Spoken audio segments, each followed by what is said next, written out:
The notification center is something that people have asked for a while. Before you had mail would pop up a notification, your calendar might pop up a notification. It was all separate. There was no one place to go to get important messages.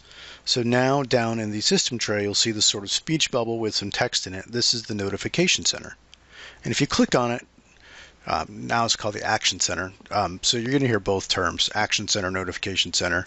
You can see that it's telling me here's some new mail that I got. Some settings, couldn't finish installing some updates. I can expand this to get some more information. Even with the mail, I can click right on the mail, and it gives me a preview of the mail.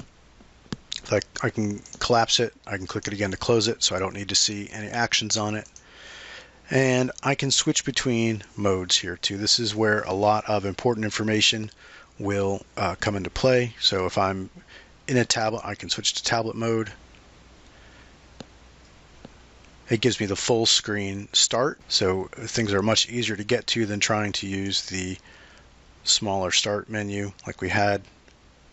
This way I can still get to it, but it's just a lot easier to get through, and it's closer to the Windows 8 experience. If I go back to the notification center, I can turn off tablet mode, go back to my start menu we've been talking about, connect. You'd use this if you wanted to add like a Bluetooth device. I can click on Note and go to the modern app version of OneNote, which is a fantastic tool. All settings takes us back to the settings screen we've seen a couple times right now.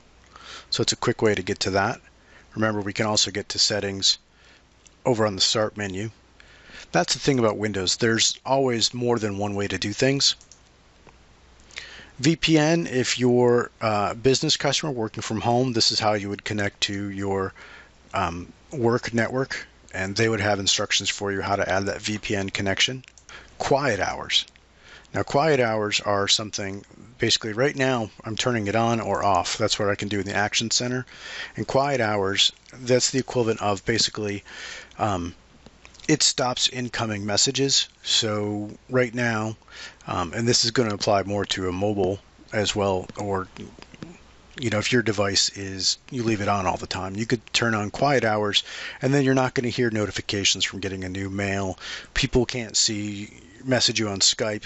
It quiets down the machine. It's very useful. I turned quiet hours on for me when I go to bed, so that, and I have it set for a rule, so that I'm basically not going to get any texts during the night to wake me up. So when I go to the settings for quiet hours, basically all these notifications on the lock screen from applications, any alarms, any incoming calls,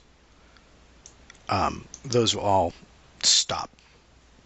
They'll show up in the Action Center, but I won't hear any audio tones that could interrupt me while I'm sleeping or I need some quiet. And location. Now, this is a matter of course for you whether you want it on or not. Certainly enabling location gives you better features like weather, for that sort of stuff to be accurate, or this may not be your desktop computer, it may be a phone or a tablet, and lets you take advantage of GPS, things like that. Me personally, I just leave the location on. But the Action Center, and it will change colors when you do have new notifications. It will be white with black lines. Right now I have no new notifications. So just to recap, the Action Center, and I keep calling it the Notification Center out of habit, that's just a one-stop shop to see any messages from your computer, mail, events, things like that. See if you've missed a call, and basically see what's going on in your life and your computer.